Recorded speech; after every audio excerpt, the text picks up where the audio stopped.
नमस्कार. MPSC previous question paper अनालिसिसच्या 6व्या भागामध्ये आपल्या सर्वांचं पुन्हा एकदा सहर्ष स्वागत करतो.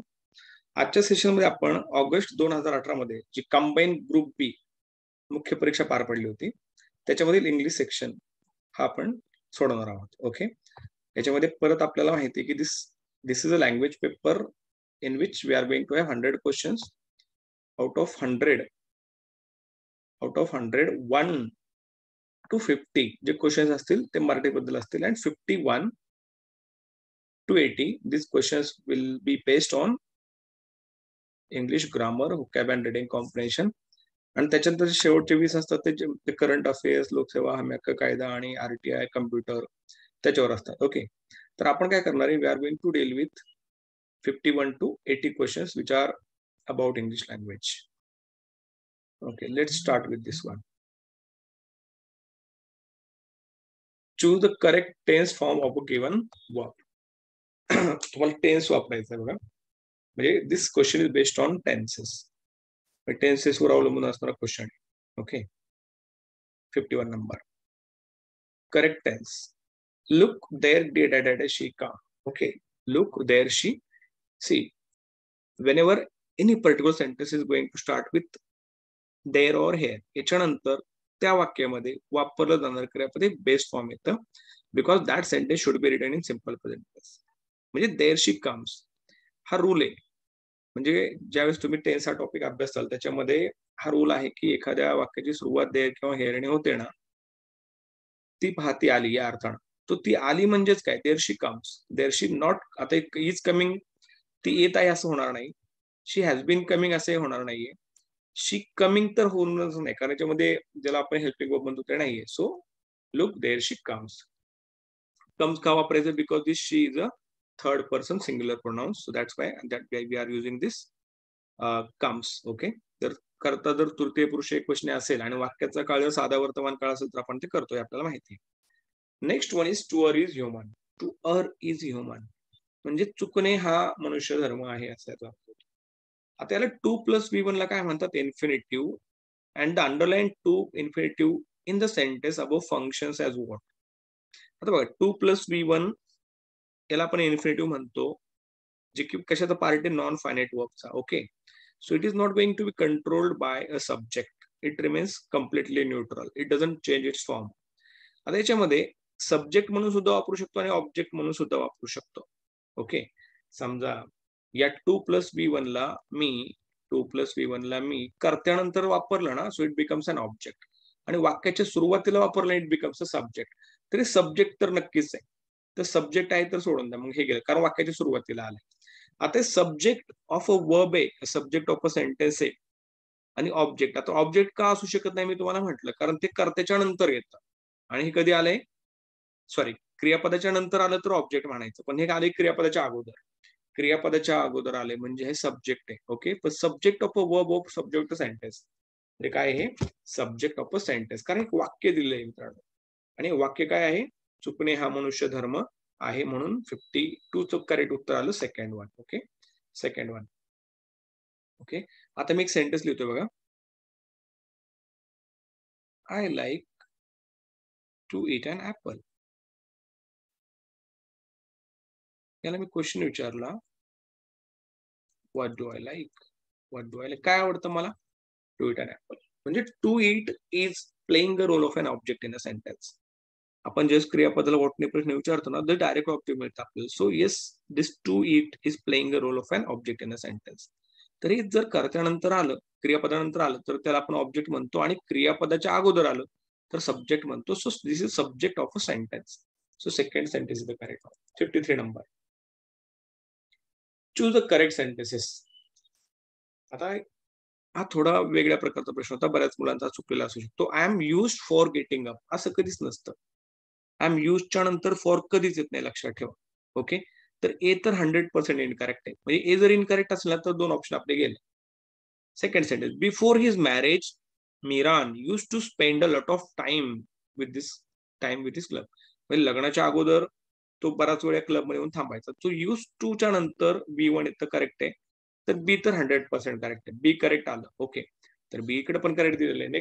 माय wife is use to getting up early. आता याचा अर्थ बघा, थोडं लक्ष द्या, इम्पॉर्टंट आहे. यूज टू गेट अप आणि परत ते म्हटलं यूज टू गेटिंग अप. हे दोन्ही सुद्धा बरोबर आहे. ते दोन्हीचा अर्थ सांगतो मला. मी असं म्हटलं, when I was in Delhi I use to get up early in the morning. मी दिल्लीमध्ये होतो ना तेव्हा लवकर उठायचो. So I use to get up, मी काय सांगतोय की माझी भूतकाळातली कधी सवय सांगतोय. आणि या वाक्यात काय म्हणतोय, my wife is use to getting up early in the morning. म्हणजे माझ्या बायकोला आहे ना लवकर उठायची सवयच आहे. सवय आहे. म्हणजे it has become a part of her life. Okay. म्हणजे सवय झालेली आहे आता. यूज टू गेटिंग अप म्हणजे दोन्ही करेक्ट आहेत. यूज टू आणि यूज टू प्लस V1 आणि यूज टू प्लस VING लक्षात ठेवा. Both are correct. तर बी आणि सी करेक्ट आलं. पुढचं पाहू. The earth the earth resources are being used up. Correct आहे. Up at an alarming rate. म्हणजे खूप जास्त प्रमाणात संसाधन उत्तर पण करेक्ट आहे. तर कोणतं आहे? BCD correct. 4 नंबरचं करेक्ट आहे. Choose the correctly framed questions. Questions विचारलाय तुम्हाला. What you were doing at 2 o'clock? Mind it. WH word is always followed by V. WH word is always followed by to be forms. It can be am, is, are, was, were, shall, will, have, has, do, does, did काही असू शकतं. तर याच्यानंतर ते आलंच पाहिजे. तर wear इथं पाहिजे होतं. What were you doing. So incorrect आहे. म्हणजे इनकरेक्ट झालं म्हणजे इथं चुकलेलं आहे, इतर गेलं. Okay. Second one. Wien did she get married. आता मुलांचा प्रॉब्लेम काय होतो, Wien did she get married. त्यांना वाटतं इथं डिड आलं, इथं मॅरिड आलं. मग कसं काय चुकलं काय? लग्न होणे म्हणजेच काय, गेट मॅरिड. बरं का.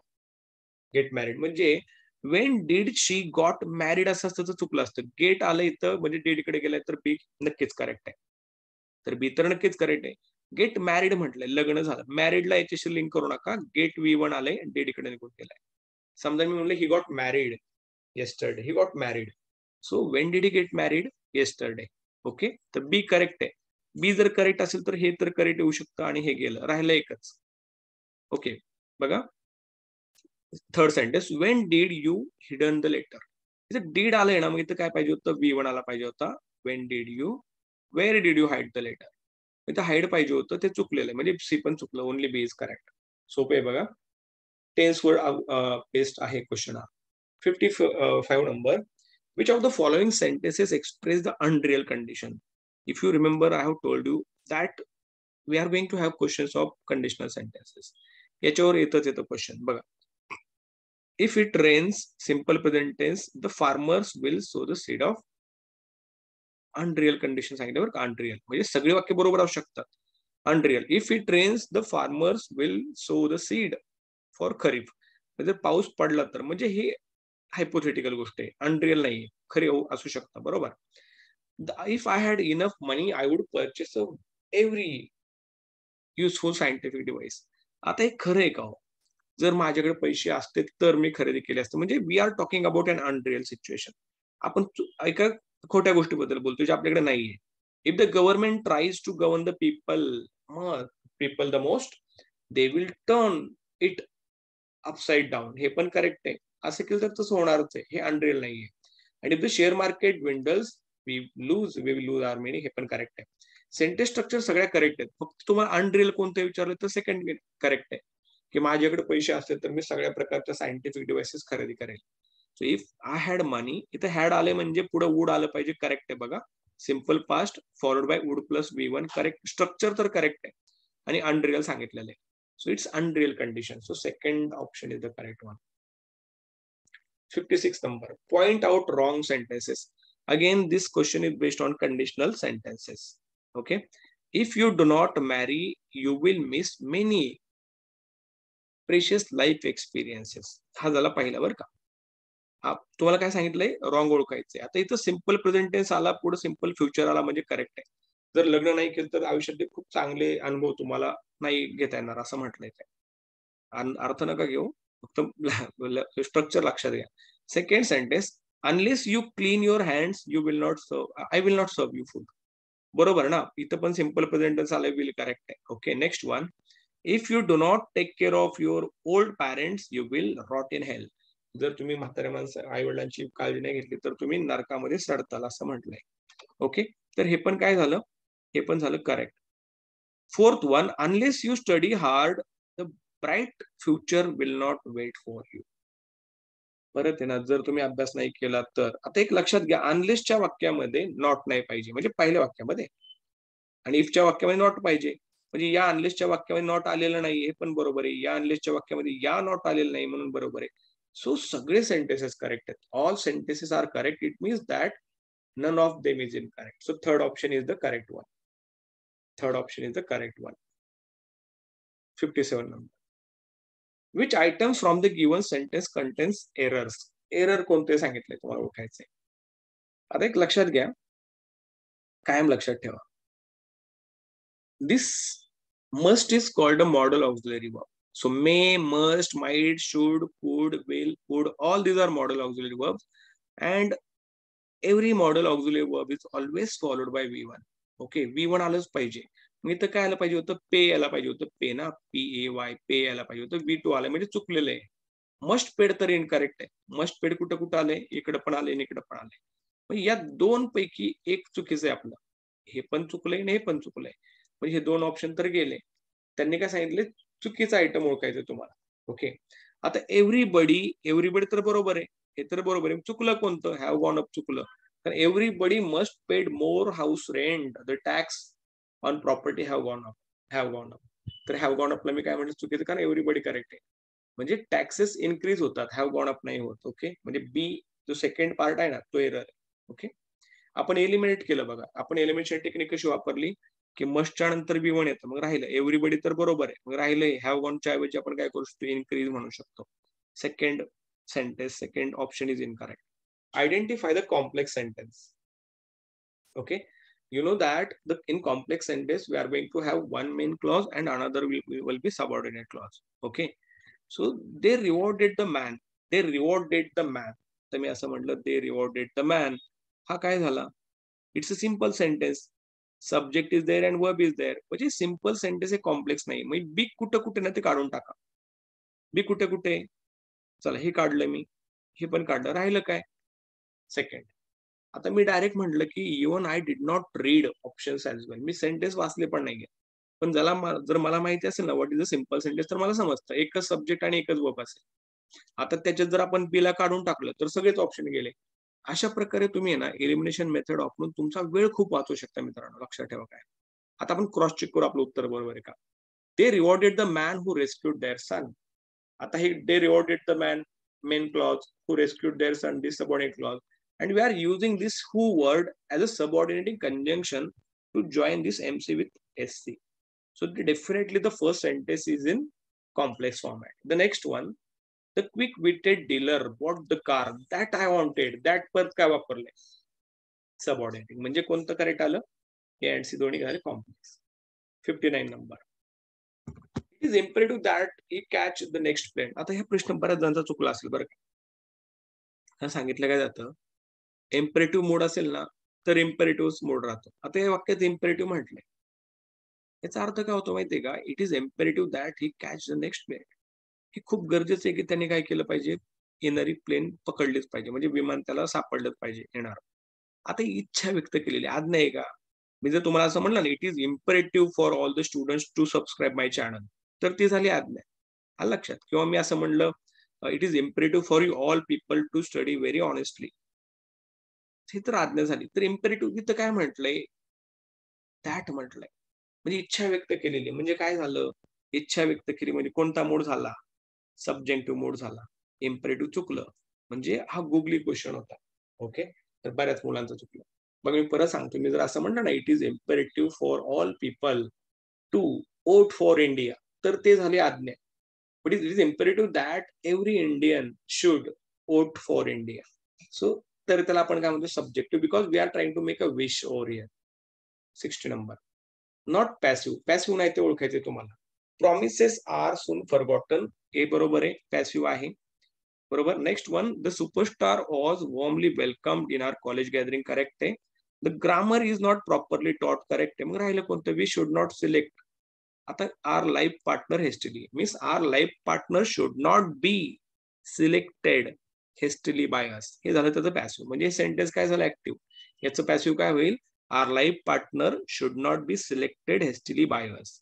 म्हणजे this sentence is in active voice. So second कोणतं उत्तर बरोबर कोणतं आलं, म्हणजे चुकीचं. पॅसिव्ह काय नाही, तर पहिलं सेंटेन्स पॅसिव्ह नाहीये, हे सेंटेन्स पॅसिव्ह नाहीये. 61 number, identify the underline clauses.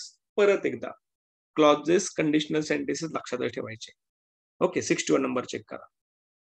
However hard I try, I always fail to test. I always fail the test. आता याच्यामध्ये सगळ्यात महत्वाचं काय राहतं बघा, सगळ्यात महत्वाचं, ज्यावेळी एखाद्या मेन क्लॉजला तुम्ही व्हॉटने प्रश्न विचारता ना, तर तुम्हाला नाउन क्लॉज मिळतो. However hard I try, I always fail the test. What I will fail the test असं म्हणल्यानंतर नाउन क्लॉज मिळत नाही, हे नाउन क्लॉज नाहीये. बरोबर, मग राहिला कोणता? ऍडव्हर्बियल क्लॉज. दोन्हीकडे म्हणजे 100% येतं ऍडव्हर्बियल क्लॉज. ऍडजेक्टिव्ह क्लॉज काय असतो? मेन क्लॉज मध्ये दिलेला एखादा वर्ड असेल ना, that word is extra explained or elaborated in the next part of the sentence, so that is called adjective clause. आता पुढे पाहून घ्या. Since I lost my glasses yesterday, I have not been able to do any work. बरोबर, आता असं विचारले त्यांनी की जसं मी माझा चष्मा विसरलो, आता I have not been able to do any work. कधीपासून? सिन्स. म्हणजे it is called adverbs of time. कधीपासून? सिन्स. म्हणजे हे पण ऍडवर्बच झालं. ऍडजेक्टिव्ह आहे का? म्हणजे ह्या कामाबद्दल असं म्हणलं का, I have not been able to do any work, that was very important, or that was assign to me by my boss, असं म्हटलंय का? कामाबद्दल जास्त माहिती नाही दिली म्हणजे सोडून द्या, ऍडजेक्टिव्ह नाही. ऍडजेक्टिव्ह नाही ना, बाकीचं रिलेटिव्ह वाचू पण नका पुढचं. रिलेटिव्ह क्लॉज म्हणजे एक प्रकारचा ऍडजेक्टिव्ह क्लॉज बरं का. Do you know any one who can lend me? Any वनच्या बद्दल जास्त माहिती दिलेला रिलेट केले आपण होणे, रिलेटिव्ह क्लॉज म्हणजे कोणता ऑप्शन करेक्ट आला? Only second option is the correct one. 62 number, if he has time he would come telephone. तुम्हाला परत वेळा म्हणजे आतापर्यंत आपण बरेच क्वेश्चन पेपर घेतले, तुम्ही सगळे पाहून घ्या, तुमच्या लक्षात येईल. इफचे क्वेश्चन परत विचारले जातात. आता इथं सिंपल प्रेझेंट टेन्स असेल ना, तर पुढे सिंपल फ्युचरच आला पाहिजे. मग काय आला पाहिजे? शुड येईल का? नाही येणार. हॅज येईल का? नाही येणार. राहिले दोन option. If he has time he will telephone and he शाल. कायम लक्षात ठेवा, शालच्या नंतर तुम्ही विल कधीच, शाल कधीच वापरू शकत नाही. सॉरी, हीच्या नंतर मी काय म्हटलं, he, she and it, these are third person singular pronouns in English language, and you are not allowed to make use of this shall word after these because it's ungrammatical. That is ungrammatical and it is not acceptable. तर मी काय वापरेल? Has आलं, इथं will वापरलं, correct आलं. आता इथं जर पोरांनी लक्षात घेतलं, हॅड असतं ना, तर मग वूड करेक्ट आलं असतं. मी ते हॅड असतं तर इथं वूड करेक्ट आलं असतं, पण इथं हॅज आहे म्हणून विल करेक्ट आलं. Second option correct. 63 number, fill in the blanks. In a few states like Kerala, म्हणजे केरळासारखे काय, म्हणजे अनलाईक येईल का? नाही येणार. मग लाईक, डिसलाईक पण नाही येणार. काय येणार? लाईक येणार.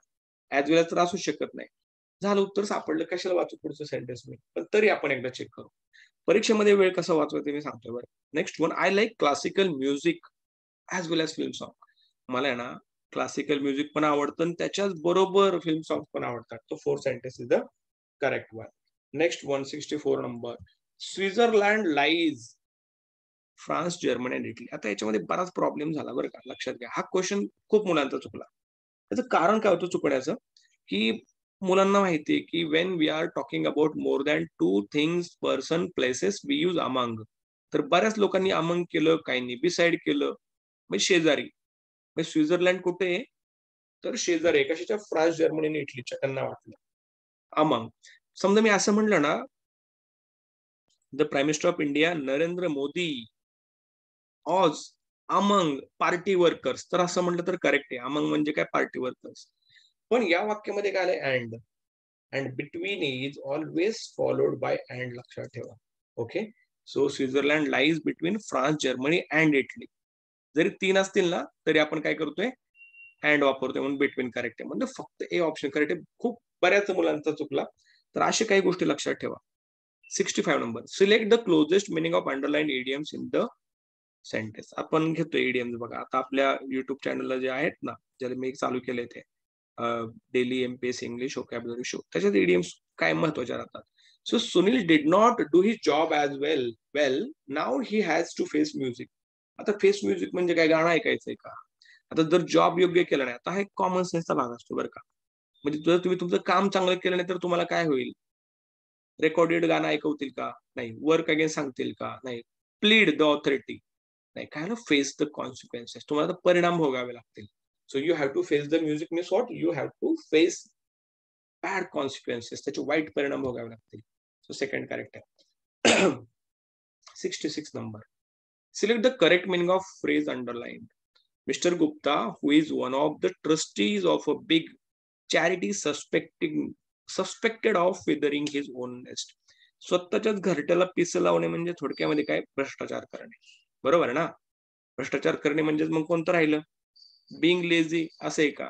सोडा. बिंग टू जनरस, अहो स्वतः जनरस नाहीये ते. ट्रस्टासने पैसे खाल्लेत त्या माणसाला. सो निग्लेक्टिव्ह कोणतं म्हटलं? Making money dishonestly. Making money dishonestly. Feather to feather one's nest याला आपण काय म्हणतो? ही पण एडीएम आहे. म्हणजे स्वतःचा फायदा करून घेणे. Okay. So make money dishonestly. 67 number. Select the appropriate meaning of underlined phrase.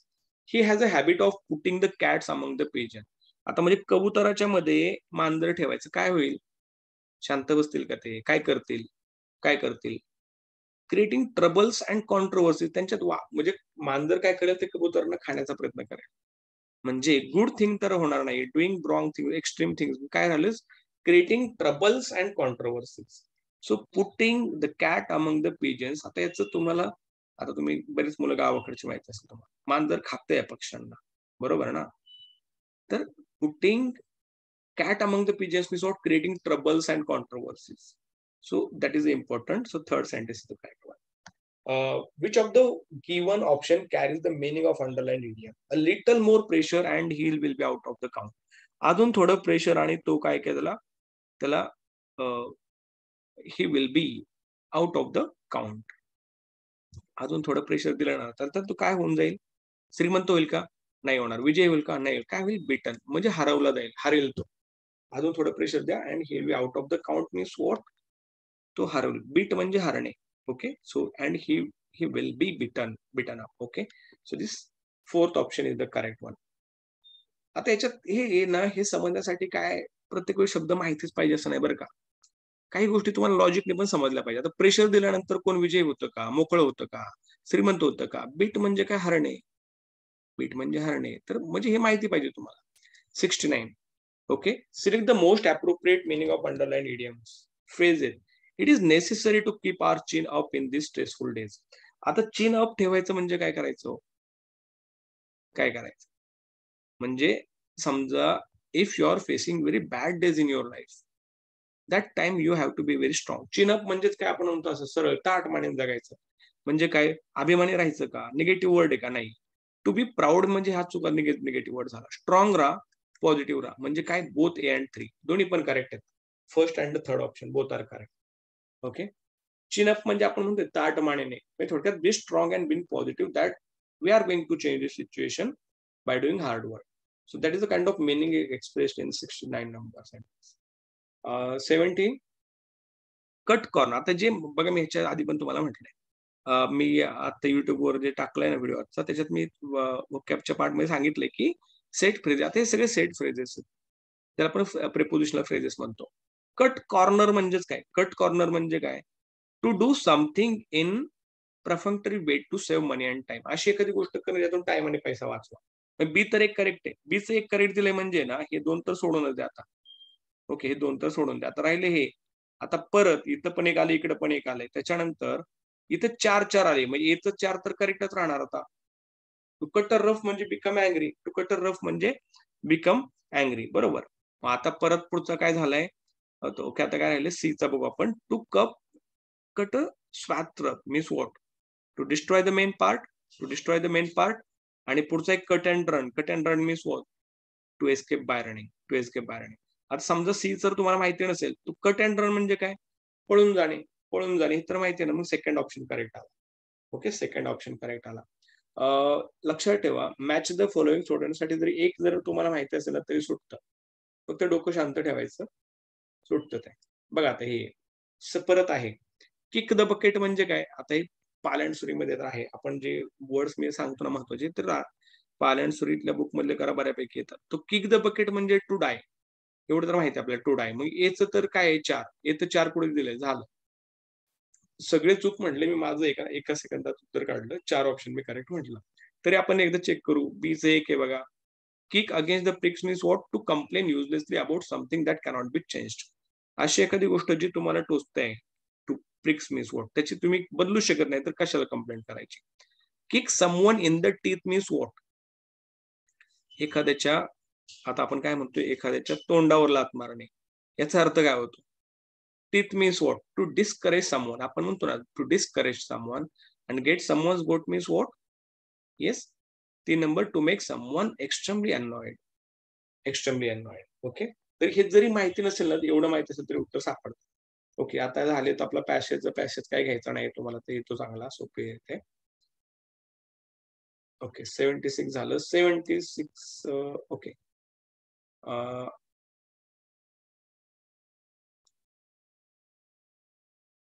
76 पण पॅसेजवर बेस्ड आहे. 77 number. Select the correct alternate that transform the following sentence into indirect विचारला जातं हमखास. परत एकदा प्रश्न विचारलेला आहे, सोडवा. 77 नंबर आहे. The student said shall we bring the books again tomorrow sir. आता टुमारोचं काय होतं? द नेक्स्ट डे होतं, एवढं लक्षात ठेवा. बरोबर ना? द नेक्स्ट डे टुमारो परत कुठं दिलंय का? इथं टुमारो दिले, म्हणजे हे बरोबर असू शकतं का? इथं टुमारो परत आले म्हणजे 100% चुकीचं आहे. म्हणजे सी चुकीचं झालं. सी चुकीचं झालं. बरोबर. चला त्याच्यानंतर पुढे बघा. Come out of the building the inspector said. ते inspector said come out of the building. Inspector असं म्हणले बिल्डिंगच्या बाहेर या. आता इन्स्पेक्टर ऑर्डर्ड येणार का बेग्ड येणार? भीक मागेल का बाहेर या म्हणून? म्हणजे हा पण चुकला. म्हणजे बी ऑप्शन गेला बघा. बी ऑप्शन गेला. ओके. आणि इन्व्हायटेड हिम. इन्व्हायटेड येईल का? इन्स्पेक्टर इन्व्हाइट करेल का तुम्हाला? तर सी तर गेल्या ऑलरेडी. आता राहिलाय 1 नंबर आणि 4 नंबर. ओके. म्हणजे एकच नंबर राहिला. आता बी पण गेला, सी पण गेला. तर नन ऑफ द ऑप्शन असेल किंवा कोणता ऑप्शन असेल आपला? ठरल्याप्रमाणे आपला ऑप्शन असेल तो म्हणजे पहिला. द स्टुडंट आज द टीचर इफ दे वर. आता इथं वेअर आले त्याच्यामुळे बरेच मुलं कन्फ्युज झाले. त्यांना वाटलं शालचं शुड व्हायला पाहिजे होतं. टीचर काय म्हणतात? Shall we bring a book again tomorrow sir, असे विद्यार्थी म्हटले. इफ दे वर टू ब्रिंग, म्हणजे त्यांना पुस्तक आणायला हवं होतं का? करेक्ट आहे. ओके. आणि टीचर द इन्स्पेक्टर ऑर्डर्ड हे पण करेक्ट आलं. मग कोणतं करेक्ट आलं? 1 नंबरचा ऑप्शन करेक्ट आला. गुगली होता.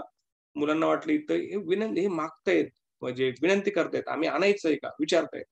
तर वेअर आर ते करेक्ट आहे. So only first option is the correct one. 78 number. Fill in the blank with a grammatically correct option. Between the two. आता 2 बद्दल बोलताना आहेत ना, एक लक्षात घ्या. 2 बद्दल बोलताना तुम्ही फास्टेस्ट नाही म्हणू शकत. म्हणजे मी असं म्हणलं that Priyanka Chopra is more beautiful than Deepika Padukone, तर करेक्ट येणार. मोर ब्युटिफुल म्हणेल. मी असं नाही म्हणू शकत that Priyanka Chopra is most beautiful than Deepika Padukone, असं नाही म्हणू शकत मी. It means that whenever I'm going to make comparison between two person, places, things, so that time only comparative decrease is possible. मग comparative कुठं आलंय? इकडे आलंय. सीला मी करेक्ट म्हणलं. Third option is correct one. 79. Choose the word closest name in capitals. Abstain. आता abstain म्हणजे एखाद्या गोष्टीपासून थांबवणे बरं का. एखाद्या गोष्टीपासून थांबवणे. थांबवणे म्हणजे काय? प्रिझ्युम करणे नाही, अटेंड नाही, काय तर रिफ्रेन म्हणजे थांबवणे. So refrain is the correct similar word. Last one. Select the correct alternate transform the following sentence to passive voice. Passive voice निवडायचं आहे.